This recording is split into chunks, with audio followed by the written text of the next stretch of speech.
All right. Episode 2 of the Lane 1 Talk Show.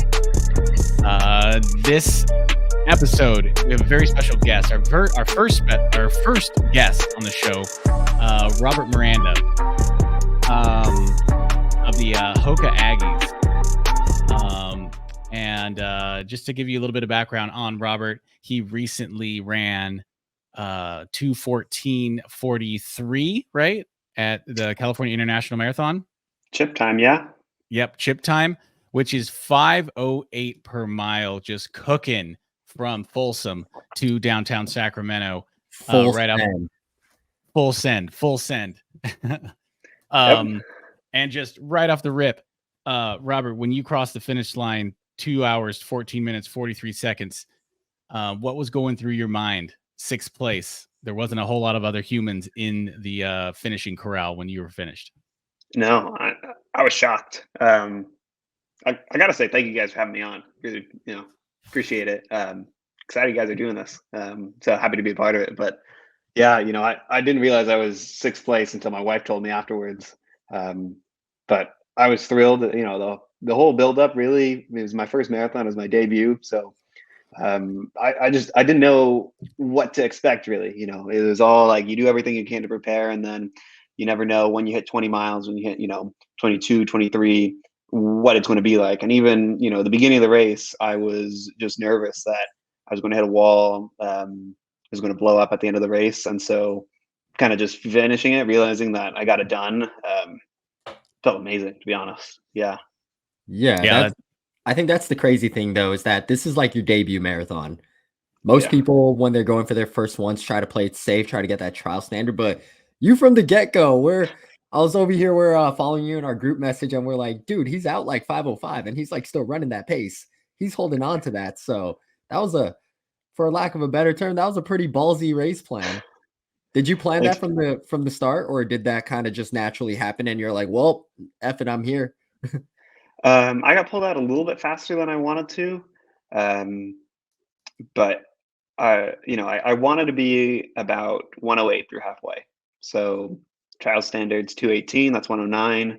I wanted to, not bank time, but just based on my training, I wanted to go about 5:10 pace. So that's what I was shooting for. And then just the way it worked out on the day, just how the race broke up, there was one pack that was kind of 5 flat, like the lead pack. And then there was a big OTQ pack that was 5:15.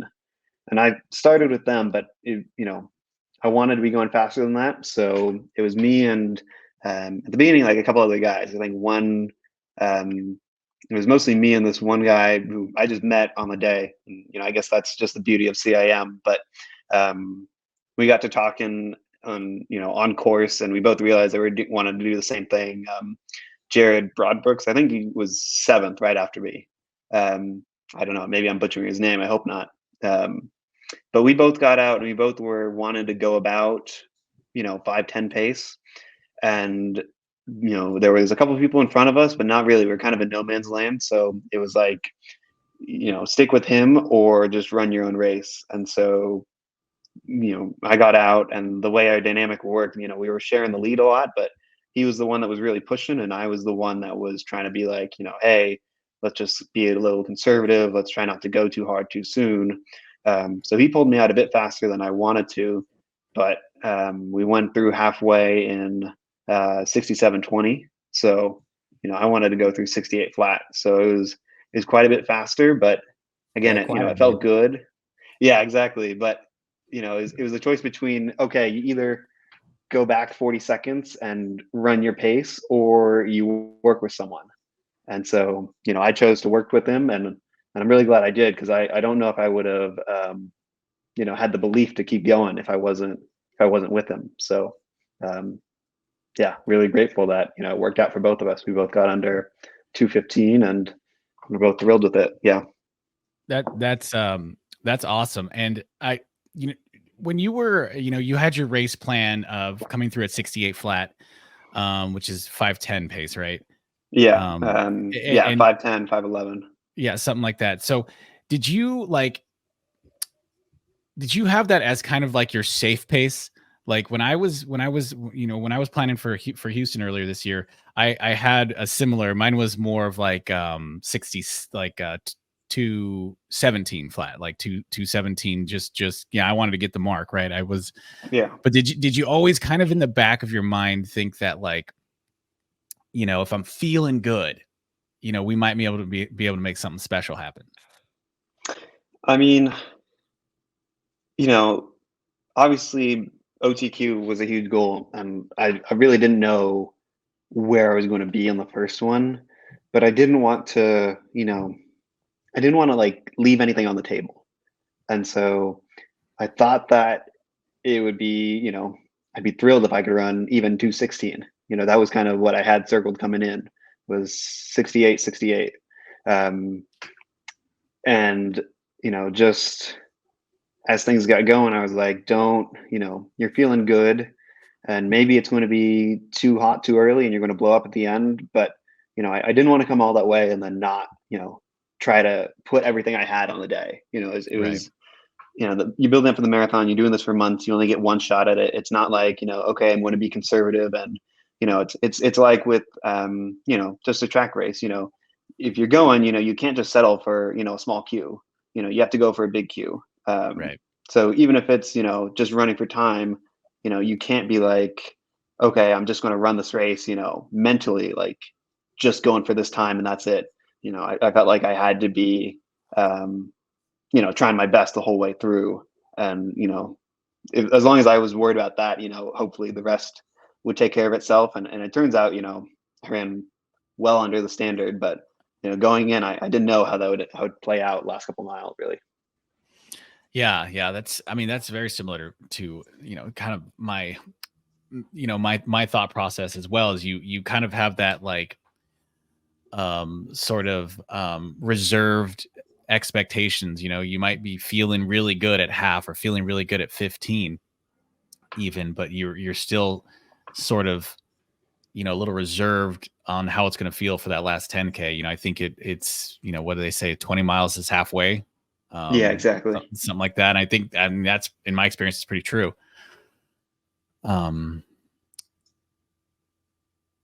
Yeah, cool. But based off of your Strava, though, I feel like you prepared yourself pretty uniquely. I feel there's a lot of people that when they're doing their marathon buildups, a lot of times they kind of do it almost like a mountain. Usually they start off, if they're doing like a 10-week buildup, they start at maybe like 90, 100 miles. And then at the peak of maybe like week 7 or week 8, you see them like getting up to that 120, 130. Looking at your Strava, man, going into when we're sizing up what it was going to look like at PAs, just to give a little background, Robert also won PAs by a pretty good margin. Looking at what kind of fitness everybody was in, this dude had like 12 weeks of straight 110. Was that kind of the plan the whole way? Like, you didn't really take any down weeks. The Strava is so aesthetically pleasing when you see the chart going across, straight across, just 110, 110, 110, 110. Was that the plan, or did it kind of just happen? You caught momentum, you caught some fire. Tell me a little bit about that.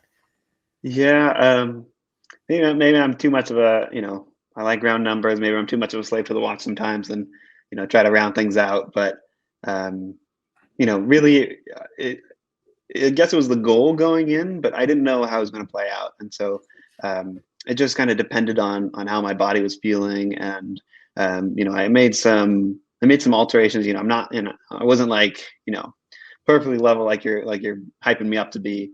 But yeah, it was mostly just, I wanted to just feel out, kind of like I ran the race of, I didn't know really where I needed to be or where I could be. And so a lot of it was just exploration and, just trying to see what my body could handle. And along the way, I made some, adjustments, but thankfully I was able to, keep the effort up pretty high the whole way. I kind of, I've heard about, marathon training going into this build was like, if you're not, kind of ambiently tired, then, you should be running more, you should be training harder. And then, there's a threshold where if you're not recovering, then that's where you pull it back.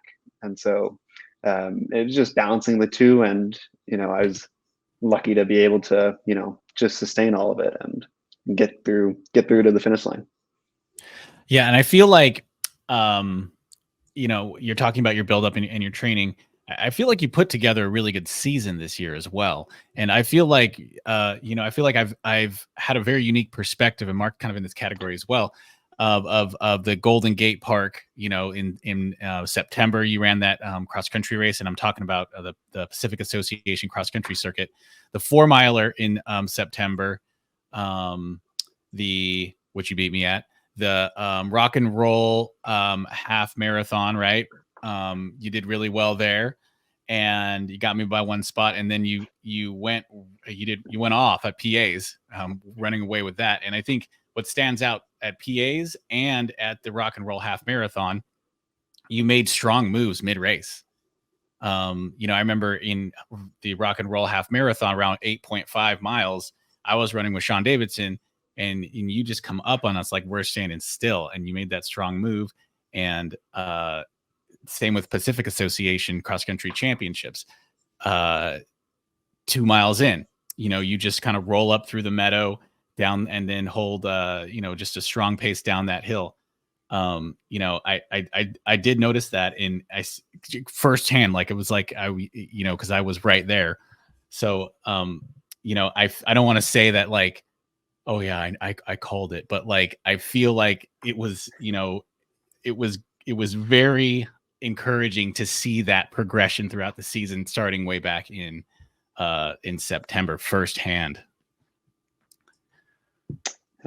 Yeah, thanks, Phil. I mean, I guess I had your number a bit on some of the races this season. So, yeah, it was close. Yeah, that's okay. That's okay. You got to surround yourself with greatness, right? You got to surround yourself with greatness, and we want on the Aggies. So, yeah, we want to preface this a little bit too. Like Phil saying he had his number this year, but we didn't give Robert's full background on like where he comes from, because he's a first-year Aggie. First of all, this dude's super well-spoken. You can kind of tell. I was shocked when we had dinner at San Jose, and he was like, "Yeah, I'm 23 years old." I was like, "Bro, you are a feral young child." Yes. And then we get to talking to him a little bit. The man is an Ivy League grad from Yale. That's the right Ivy League, right? That's the right one. Yeah. Once you get to that level, man, that's just another level of academics. This dude was academic all Ivy League track and field. And so basically best GPA in Ivy League for track and field, scholar athlete. He hosts PB's range. Like when we're talking about range, I mean range as recent as 2022, sub 4 in the mile, 7:51 in the 3K, 13:52 in the 5K, and then marathon debut to 14:43. So like maybe in about a span of 2 years, this guy has broken 4 and run under 2:15 in the marathon. That is some crazy range. But going back to us now, all being on the Aggies, how did you even find out about us? Thanks for having me up. Yeah, so I guess I got to go right back. Right before I joined the Aggies, was kind of coming out of college. I kind of thought I was done really running competitively at this level. I set some goals in college, and I didn't come away with a league title or anything, but I got under a lot of round numbers, and don't say anything bad about the BU track, because it did great things for me. And I'm about to go run that in about a month, so I'm hoping I have that same magic as you, man. Yes, sir. I hope it treats you well. But yeah, I graduated, and then I got married the summer after, and now I'm here in LA, and I started a PhD program at UCLA. So I kind of thought, I was just done running, because I accomplished a lot of my goals, and I didn't think, I guess I thought it was time to move on and do other things. And honestly, it was my wife really that was like, "Hey, like, get out the door. You want to go run? Like, you're just not doing it. You're itching to do something. Like, go run." And so I didn't know what that would look like at first. I was actually training for LA Marathon, which is spring marathon. It was now I'm forgetting the date. It was sometime in March. Yeah. And I was putting all this work in, but it was really unstructured. And so I was kind of looking for a group that would let me join. And so I stumbled onto the Aggies kind of almost by accident, just looking through previous year's races, trying to figure out where I wanted to run. I think I saw your race at Long Beach half. I saw years and years worth of Sergio racing kind of all over California. And I got in contact with Sergio to, try to see if it could help me, obviously not a professional athlete, but kind of making it a hobby that just funds itself and having more structure. And, I think you guys are up in SLO. I'm still in LA. So it's something that was also, non-negotiable for me. Like my PhD program's here. I have to go into UCLA every day. So I kind of feel sometimes like, I'm an Aggie, but I'm working remotely or something like, but you guys have been great. I really loved the, being able to come to the PA races and having that team environment. I did my research. I listened to you guys' first podcast, and I like what you guys said about kind of the environment of the PA circuit, of just being able to put life down for a weekend and go just enjoy running just for running's sake. So yep. That's definitely my experience too, and I've loved it so far. Yeah, so there's one constant though in your whole story. It's if I feel like, especially based on your Instagram posts, based on a lot of the way you're explaining your running career, your wife is a real battery in your back, huh? Yeah, She's you like, could. she's fueling that train, huh? I really could not have done, half of what I've done really in, don't even put the running like qualifier next to it. Like, she's been so supportive of, just going on about running. If I'm running 110-mile weeks, that means I'm out the door for, 2 hours a day. Yeah. And then I'm going into school and I'm, holding office hours, I'm proctoring tests, I'm grading, and trying to do my own studies. So I've got, it's a big schedule, and she's had to make just as many sacrifices as I have, honestly. So thank you for letting me talk about her, just giving me an excuse. But no, she's been with me kind of the whole way, and she's been really supporting me of trying to get me to do this, get back into running. And I don't think I could do this without her, really. Yeah, because life itself, right? Like if you were just doing, UCLA PhD program, that would be a lot of work on its own, right? And now you're adding, 2+ hours a day of training and traveling, and on top of that, so that's that does take a supportive household, and it takes a team to keep the mission on track. Yeah, we'll win you some more brownie points so you can keep coming on this trip, or coming down these trips with us, so you can keep coming in and racing. So like I mentioned earlier in the pod, you're 23 years old. You're still a youngin', and you are married. You're pursuing a PhD. You're running fast times. What was that it moment where you're like, yeah, I'm going to marry this girl? Like, is there a particular moment that comes to mind where you're like, this, like, yeah, I'm getting married, like, now?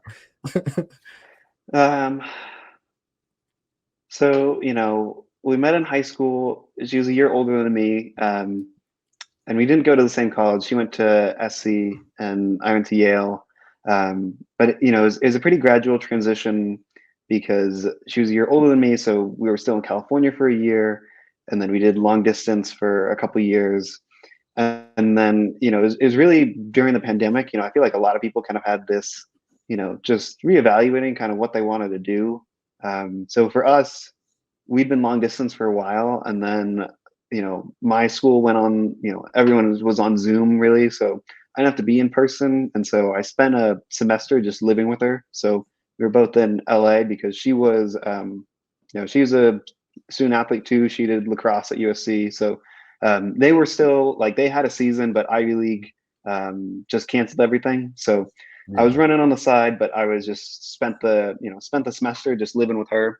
And it wasn't like a one like defining moment. It was kind of years and years of just building up. But it was really like during the pandemic where kind of just perspective changed. It was just like, okay, these are the things that we find like important, and what we want to do. And you just kind of restructure things of just like, okay, this is what I want to put first, this is what I want to put second. Here's what matters. And yeah, best decision I've made, really. Yeah, by far. Nice. Nice. Well, congratulations, me. I'm the certified lover boy here. Phil is happily married, almost going on what, 10 years, Phil, or 8 years at this point? Nine, almost. This will be 9. Yeah, 9 years. Don't worry, Mark. You'll get there. I'll get there eventually. I'll get there. But what you something you were talking about, being student athlete, both of you guys, your wife went to USC, you went to an Ivy League. So me and Phil on the first episode, I think we covered it on the first episode. We might not have, but we're very move the chains kind of guys in college, meaning we were athlete students. Like I mentioned, I majored in distance running, so did Phil. And I remember a conversation you and I had, or when we're at dinner at San Jose, you said you were trying to play down a little bit your academics, and then afterwards were able to siphon your high school GPA, your college GPA, and your PhD GPA. And then you're like, I very much care about my studies. So you're like a legit student athlete. What was that balance kind of like when you were at an Ivy League? Because I can imagine the academics are not easy. You can't really just move the chains, especially if you're trying to get a crazy GPA. You have to actually apply yourself mentally and then still be able to game up and get out there and run some PRs. Yeah. You guys are hyping me up too much to be on this podcast. You knock me down a peg or two. For me, it was kind of something where, they're both, time consuming and you have to put a lot in to get a lot out. But, for me personally, and I guess this is the same way that I am with, going out at pace for the marathon. I can't really do one thing, full blast and then just run out the clock and the other thing.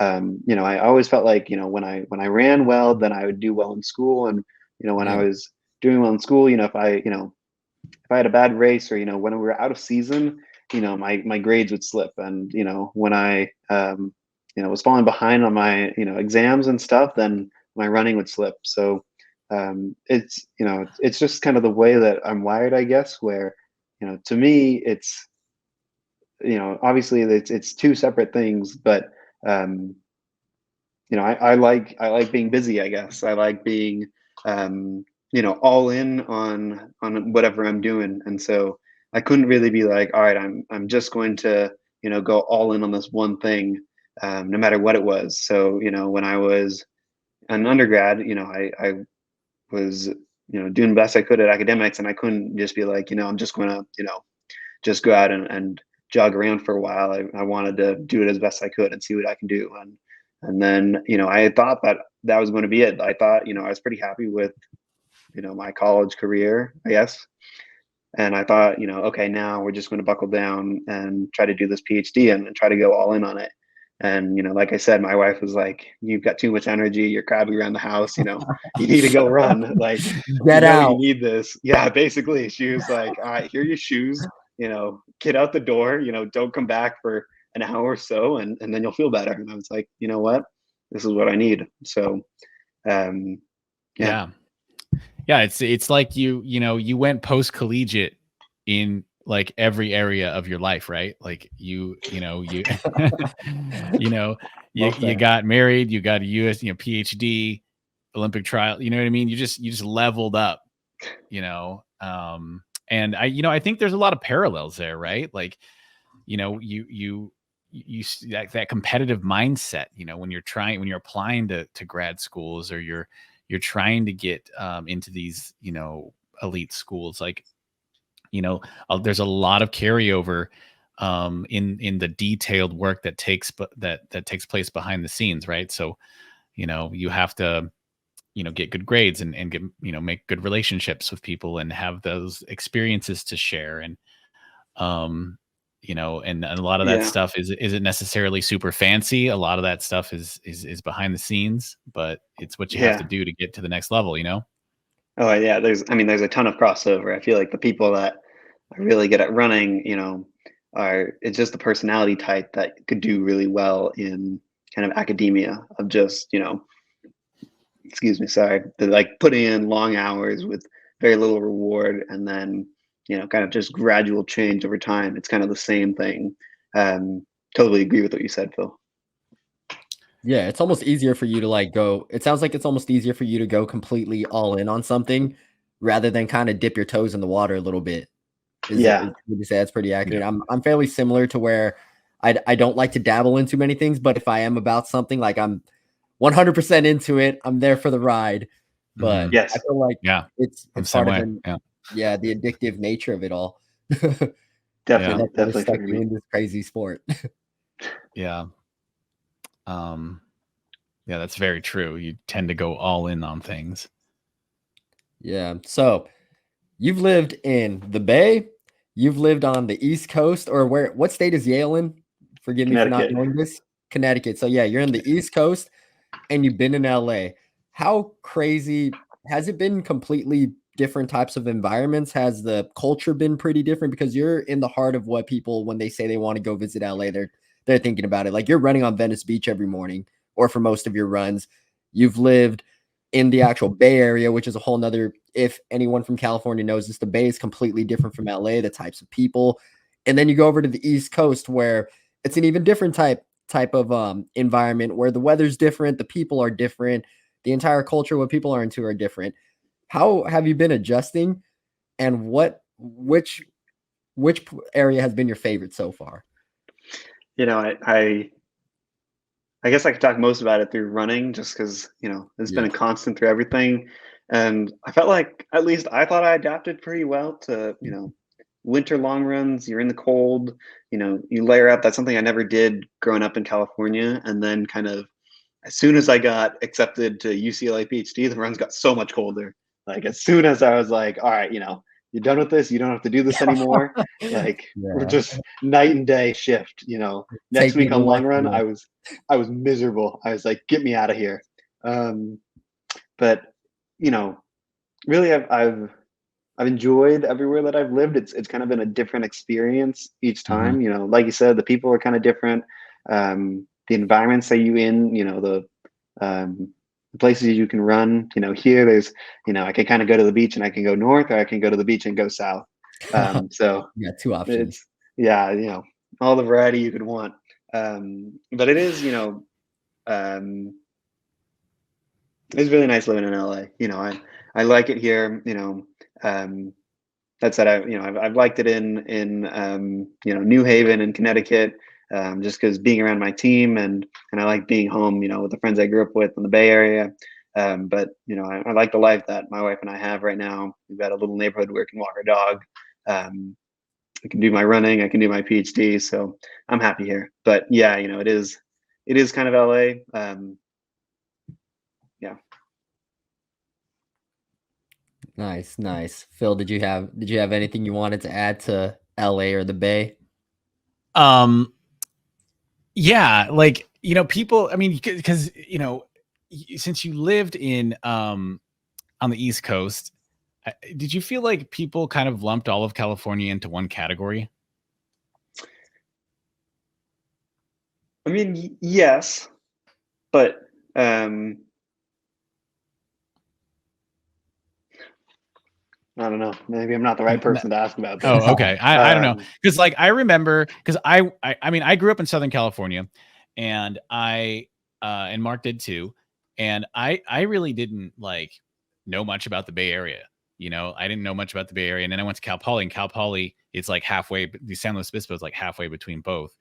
And, I went to college in the early 2000s. So like, when I would go to, places and they would be playing like, E40, that was like amazing. Cause I was like, well, what is this amazing music, but having friends now in the Bay Area and going up there often and being from it, they are very different places. Like Mark had said.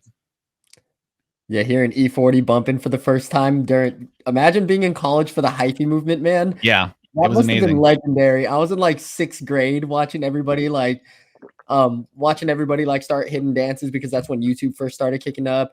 Or what was it? VH1 or MTV playing music videos, and you're seeing like E40, you're seeing Keek the Sneak, like all of these like hyphy area or hyphy movement type of artists are starting to starting to get big, and I was maybe like 5th or 6th grade. So Yeah, I couldn't yeah, imagine no, what the college experience was like. yeah, man. It was like, I was, 18, 19 years or 17 years old, and like, it would, because when you're in track and field team, you're around a lot of athletes because they have friends that are also athletes.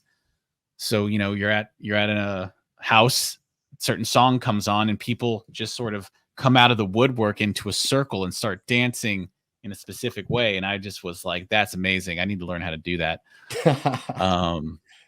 So yeah, that's a little off topic about the hyphy movement. In your build up, Robert, for the trials, standard attempt at CIM, what was one of your like key workouts? What was one of your ones that really like, did you do anything that you like sent it?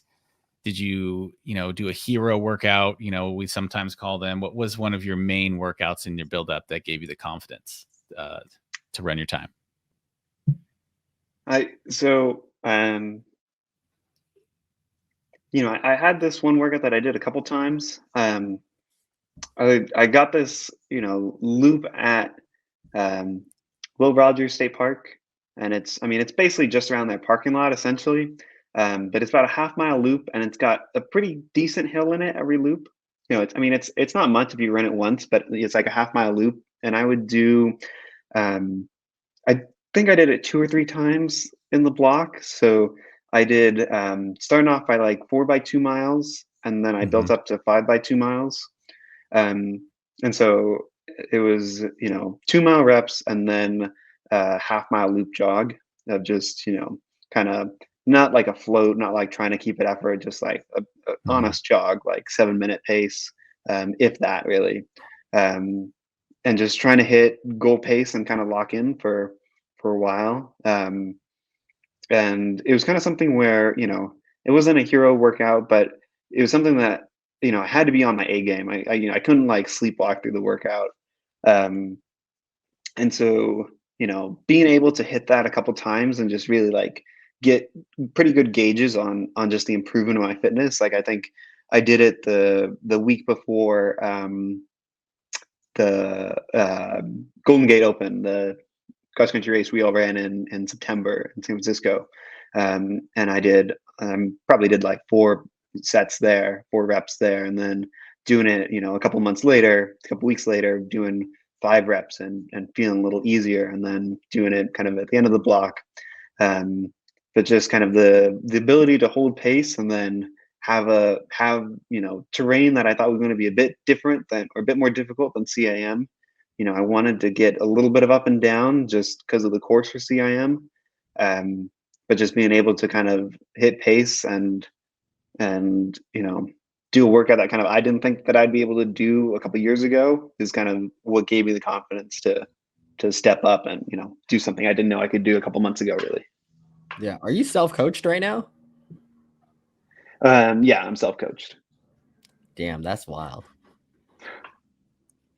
That's solid though. I like that. And I think when you're on your own, because I imagine those efforts were on your own, the 5 times 2 miles. Yeah. Mm-hmm. I think breaking it up, over intervals is really helpful for your confidence. Right. Yeah.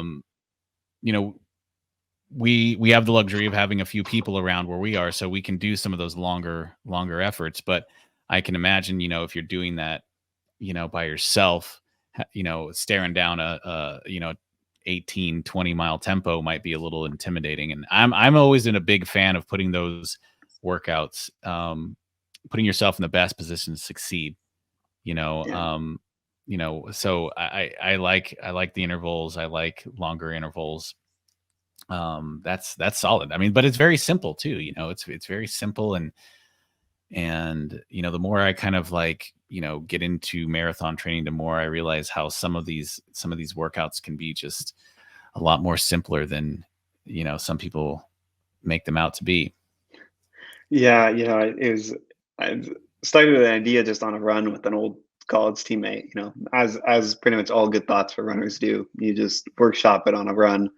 And I was like, yeah, it's probably the simplest thing in the world to coach marathon runners, because all you need to do is just, give them lots of volume, and then a couple times a week, just like, find a different way to divide up some, steady effort. Yeah. So yeah, I'm coaching myself. I feel like I could do that decently well for the marathon. If I was trying to peak for a 5K or a mile, and I had multiple races that I was really trying to shoot for, I think I'd be lost. I don't think I could do it. But it's kind of one of the things that when I got back into running post college, it was more like I just want to do the things that really excite me about this. And I loved racing in track in college. I loved cross country. I loved the team camaraderie. But you know I was just finding that getting on a track race, and then even like a 5K, just 12 and a half laps, and just like just go lactic immediately, just like be an oxygen jet, and you're just trying to just push yourself over the line. Was I just wasn't getting excited about that. I wanted something a bit longer where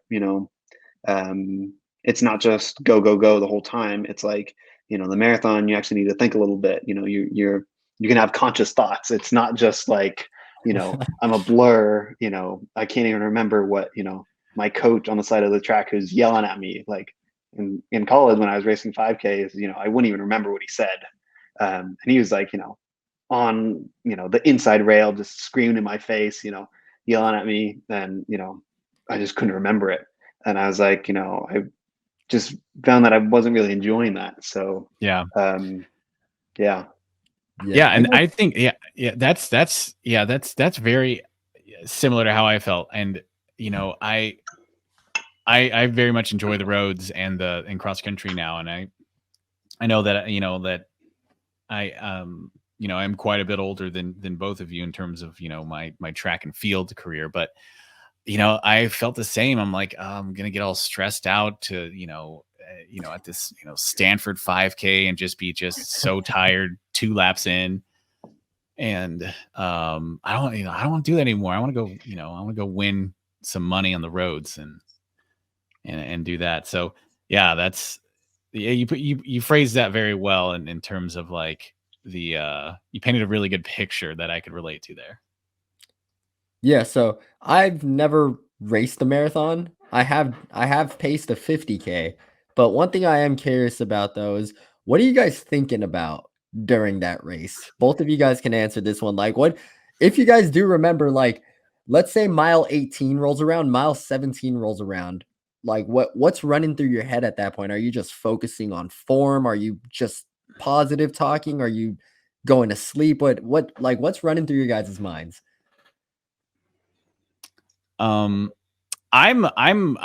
constantly thinking about my next gel. I'm trying to see when the next water station is. When you're going through the water station, not getting tangled up with people around you, and so that kind of stuff keeps it moving. Also, I'm also like kind of like planning my next phase, right? I try to break up races into no more than four parts. So kind of like, for Houston, it was like the first half, like 13.1 miles is like the first phase. And then from half to 18, right, was kind of that transition phase. Just make sure you're feeling good, getting your fuels. And then, my goal was just 18, get there and be ready to race, be somewhat fresh cognitively. And then from there, it's, just try to get to the finish. So you try to make benchmarks for yourself, and I break it up kind of, by fuel stops and stuff like that. But you're constantly thinking, I was engaged the whole time. Yeah. I don't know if it's similar for you, Robert. It was pretty similar. I broke up the race a little different, but I still broke up the race. For me, it was, I kind of broke it up into 5K blocks. But I mean, 5Ks sit real nice inside a 10K, and it was basically 4 10Ks and then change and you're home. And so it lined up pretty well with the water stops on the course for CIM. And I was really fortunate that I was able to make the elite start and have personal fluids for the course. So it was able to just break things up like that. But most of it was just kind of, for me, trying to get in a rhythm. Like I was really lucky, I was with Jared for the first 20 miles or so, and bless him, he was doing. We're running side by side. For a long ways, and then kind of somewhere around 15, he started just one stepping me a little bit, and I was telling him to go when he, I was like, don't wait for me. Basically, I was just like, if you feel good, then go. But he stayed behind with me really, and I don't know, maybe he was trying to hold back a bit,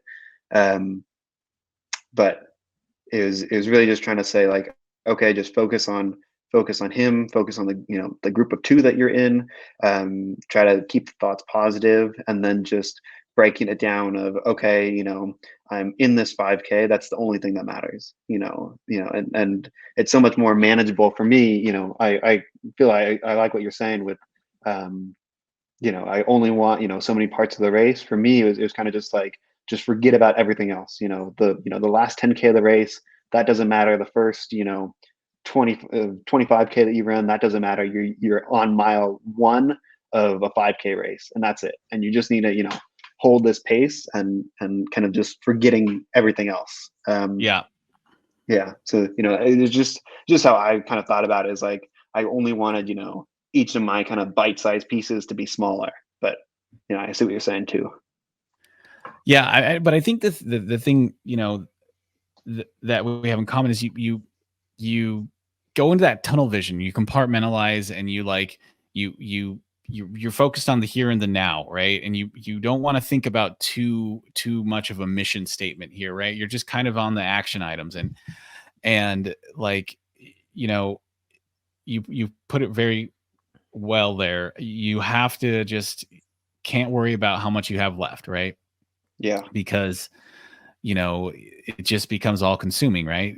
So I just, gotta break it up somehow. Yeah, exactly. Yeah, so how did you prepare for your nutrition here? Like what advice, I guess a better way to frame the question is, what advice would you give someone, because it looks like the main thing I see people struggle with the most, I coach a few marathon athletes too, and a lot of the things is them figuring out their nutrition plans. A lot of friends will contact me running marathons trying to figure out their nutrition plans. How did you figure yours out?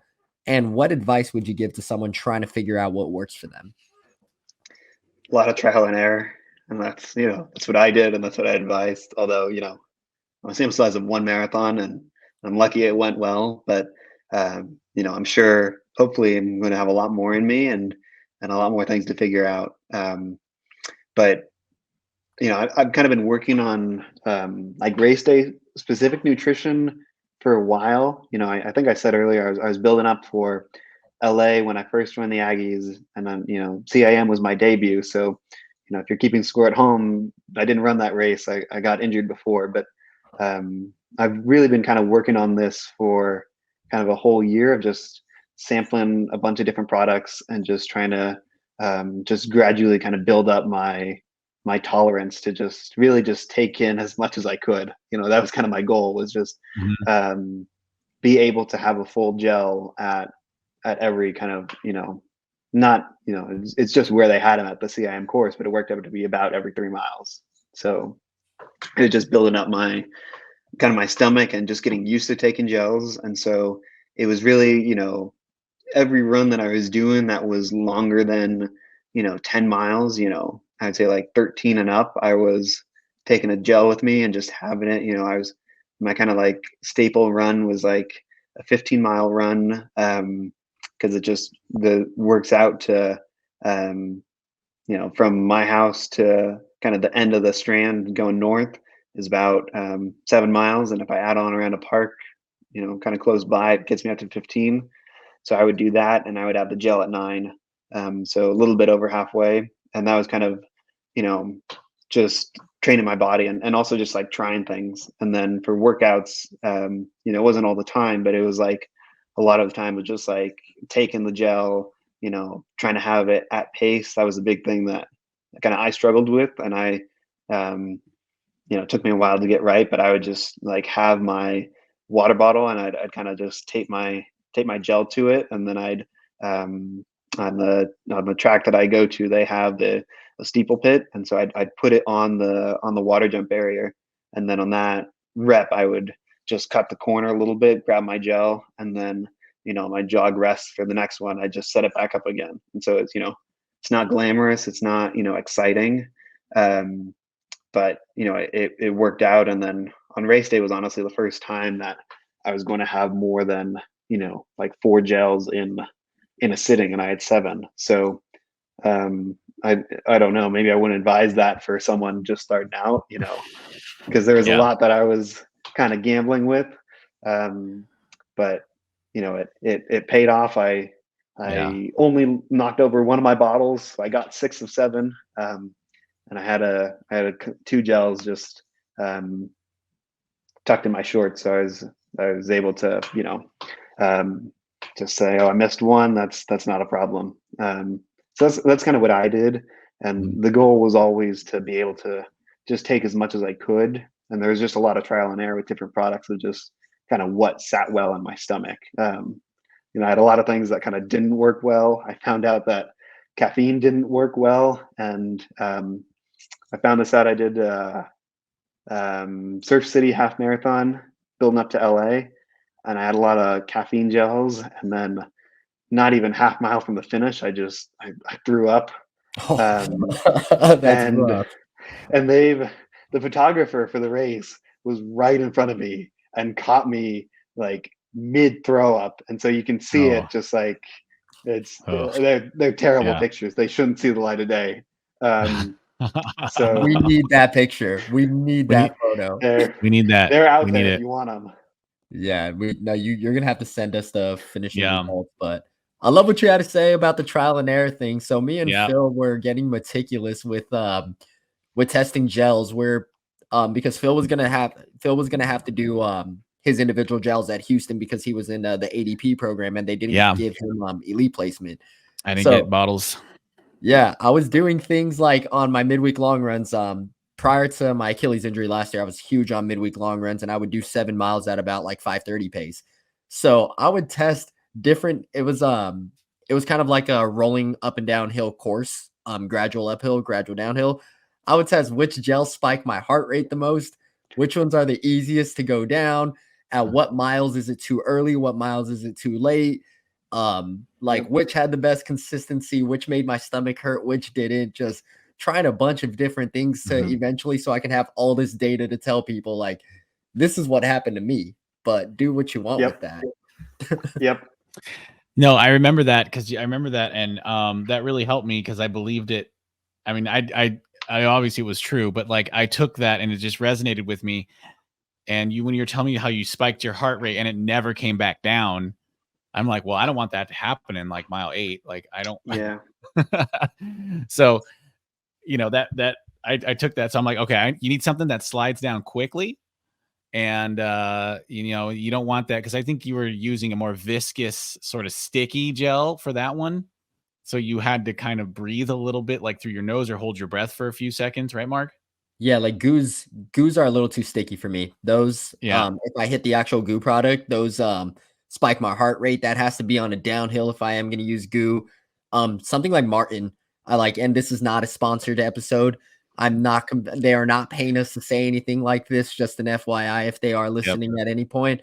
But Martin, the consistency, full retail, do it. Like I was able to actually like kind of chew it, so I was able to breathe in between, taking it down a little bit. So that's kind of where I started figuring out, okay, something that's a little bit like chunkier of a consistency for me tends to go down a lot easier than something that's like super sticky. But yeah, like that's essentially what I was trying to game plan with. Yeah, but I mean, I think that I also not sponsored by really anyone except Hoka and the Aggies, really. Yeah. But I think it's helpful to say like what works for everyone. So for me, actually, I agree with what you're saying. Like the regular goos are too sticky for me, but they've got this like goo liquid energy, and it's like I think it's the same formula, but it's like it's basically just liquid. Like it's basically just a shot, and kind of that's what I ended up going with on race day, just because it was the easiest for me to get down, and then I liked everything you said, like heart rate and how you feel, where to do it. But for me, it was also like when I'm 20 miles in and I'm dying and I don't want to do this. What flavor can I actually handle and take? Because there's some gels that I tried, and I don't want to throw any of them under the bus by name, Chocolate but outrage. yeah, Birthday cake. some flavors, your taste at mile 0 and your taste at mile 20 are completely different. And, Yeah. it's just the same thing. Unless you try, you're not going to know what you can take back end of the marathon. And that's, Yeah. really when you need it. That's real. That is real. Like, I tested out a couple, and it's just some of them were just, how is that even a flavor? That's not, I mean, Yeah. that's Yeah, but probably what you hate is the one that I went with on race day. And yeah. so, And it's so individual. It's so Yeah. it's so difficult for me to recommend, anything specific, because you have to test it out. It's like, you need to plan. I tell people, try on your easy run before your easy run for your first time. Just pop a gel real quick, and but yes, that's a little. It's always good to try it out. Yeah, a little tangent from here, but I feel like it's a little bit applicable. So I was on a run with the assistant coach at Cal Poly, Joe Venditti, and we're talking about how the two NCAA champions this year kind of have the most unorthodox training. Like, what's his name? Graham Blanks does everything super fast and high mileage, and Parker Velby works out 2 times a week, does an easy run, and then goes ham on the arc trainer. And everyone is now trying to find a way to incorporate these things into their training. They're now trying to find a way. Well, is this the right way? Is double threshold the right way? Is cross training the right way? And the conclusion he and I came to was like, is this just literally the scenario of what works for everybody is different?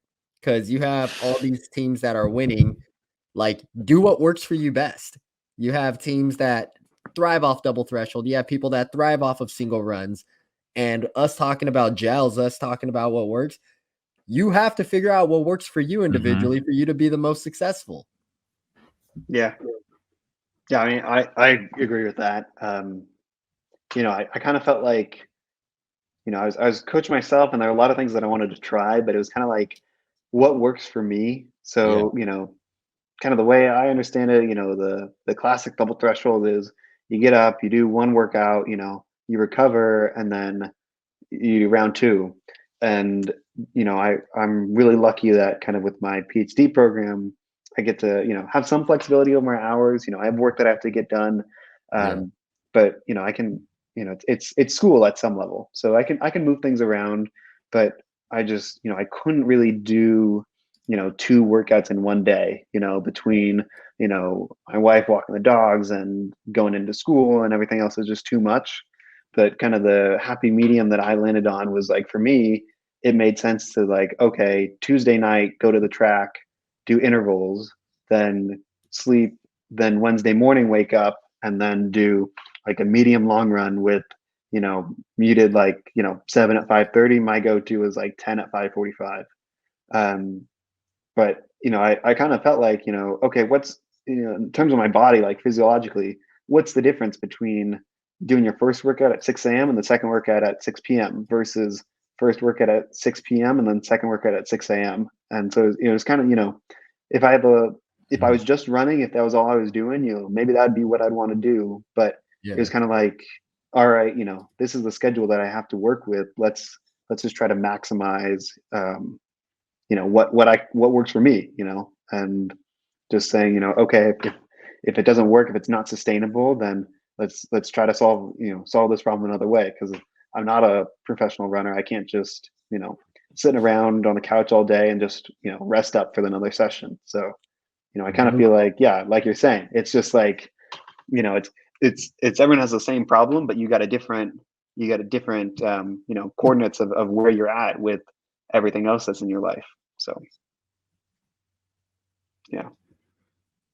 yeah, well, we want to be respectful of your time. We have like one more real question for you. And well, first, real quick, we've been talking about your PhD program a lot. What are you studying, just so it's not left? unhanging. What do you do?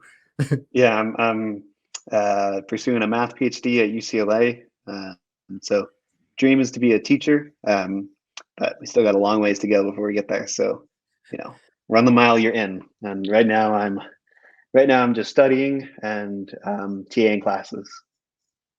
Cool.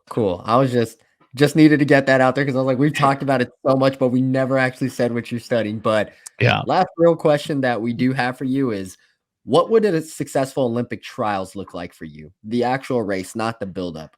What do you hope to achieve walking away from that? I've been kind of thinking about that. I'm still honestly pretty beat up from CIM, from the buildup, from the race, just emotionally and physically. So we're like 7 weeks out. So I've just still been just trying to give my body time to recover and just try to take things one day at a time, just not rush it. But kind of for me, like going through the buildup for CAM was just such a, marathon's hard, man. And the buildup is, it was a lot of sacrifice, and kind of just me personally, because I built up and I got like within 2 weeks of LA, and then I started getting this pain in my femur, and I pulled the plug, and so it was not kind of just me, doing the training, but it was my wife, like I said before, sacrificing the time that I was running, and then we had the second build up, and I'm crabby because I'm running as hard as I can, and she's doing everything she can to support me. So it was just a big sacrifice. And then kind of after the race, it kind of clicked, because we kind of went through the whole motion, the whole sacrifice, and no reward on the first one. And then we went through the second one, and then then we kind of understood, like, hey, this is why we've been doing the sacrifice, because nobody puts in, or I don't know, maybe they do, but I didn't put in 110-mile weeks just to be tired all the time, just to feel sore and cranky. So that's that's kind of where I'm at right now. I want to try to stay big picture of just like, it's cost a lot to get here, and it's something that I really want to do. And so I want to, any marathon that I do, I want to just represent myself, the best way I can. And just, I don't want to do things, half-hearted. I don't want to, come and just run the race just to run it. And if that means, I'm going after a PR, if that means that, whatever, it's a hot day, I'm not feeling good, as long as I can be proud of the effort that I'm putting out, that's kind of what I want. So I guess I'm still recalibrating, because I didn't think I'd run 2:14 at CIM. And so, just trying to put in perspective of kind of what I did, why I did it, and, just resetting for a new goal. But, that's where I am. I'm also just still haven't run since CIM, to be honest. Body's just worn out. Legs are still, just walking my dogs around the neighborhood. I'm just like, you know what? They're not ready yet. So it'll come when it comes. But that's kind of where I'm at. I just want to know that when I step on the line, that I'm, ready to give everything I have. And if I make a mistake on the day, if I go out too hard and I end up dying, as long as I can be proud of kind of the, who I was when I was making the decisions, then, that's a win for me. Yeah, I definitely just didn't give you a short answer there at all, but no, I love that, because this is going back to the start of the episode when I said he's well spoken. I'll shock you 23. Like, that was a very vulnerable answer. And like, that was a very grown man answer. Very honest. Thanks, guys. Yeah. Thanks, guys. I mean, it goes back to what you just said, Mark, doing what works for you. It's everybody reacts to these things, especially when you're talking about debuts, especially when you're, starting out in your post-collegiate career. Everyone's going to react to things differently. I mean, we just saw CJ run 2 2:11 7 days after running 2:11. You know, that did not make me feel better when I saw that he'd gone and done that. You know, I saw the tweet that he like, where the Strava post that he ran the same day, and then I tuned out a lot of Strava for the week after, and then I saw on Twitter that he's done that again, and I'm still not not even thinking about running yet. And I was like, but you got to do you, man. You got to do you. You know, and I what we've been saying. And I use that as an example, just because it's on the, it's kind of on the other end of the spectrum in terms of, what most people would do in terms of post marathon recovery. But I think that was, I think that was a great answer. That's very honest. Thanks, guys. Yeah, and real quick, just what you're feeling is completely normal. You get the emotional high immediately after the race, and the emotional low is a real thing. So I'm going to give him a second shout out. My buddy Aaron, he does a podcast and interviews for Running Report, Two Black Runners. He actually interviewed Jakob at the Sound Running 5K, which was, I think, his first outdoor track meet back from the Olympics. And he asked him about how training has been going and whatnot. And Jakob flat out said, the high was high, but the low was even lower. I had zero motivation to go back to training because it was like, you do all this work for that one day, that day comes and now it's gone. Like, how do you expect to feel now? Like, what do you do now? Or like the emotions are so high. And that is something that our coach too, Joe, always tells us about. Every time we have a good race, he gives us kind of a buffer workout afterwards. He's like, your emotional high is going to you're basically going to hit a valley to the point where you're not going to want to work out. Your next workout's going to be trash. So we're just going to give you something just to do. So like the motions you're going through, 100% real, because it's going back to the daily life, going back to the daily grind. Like your life resumes. Yeah. All of that work that you did and that whole day, it's a fleeting moment. And then you just, well, what now? Yeah. So all of us have been there. We've all felt something fairly similar, but I can imagine with the types of buildups for the marathon, that is daunting. Yeah, I appreciate that, man. All right. Well, hey, again, we want to respect your time. Thank you so much, Robert, for joining us. Thank you guys for having me. Yeah, it's been great talking with you, and the best of luck in training, and I'll probably see you next in Orlando. Sir. Yeah. So thanks again for joining us. Like I said, I'm thrilled you guys are doing this. I'm happy to be here. So thank you guys for inviting me. This has been fun.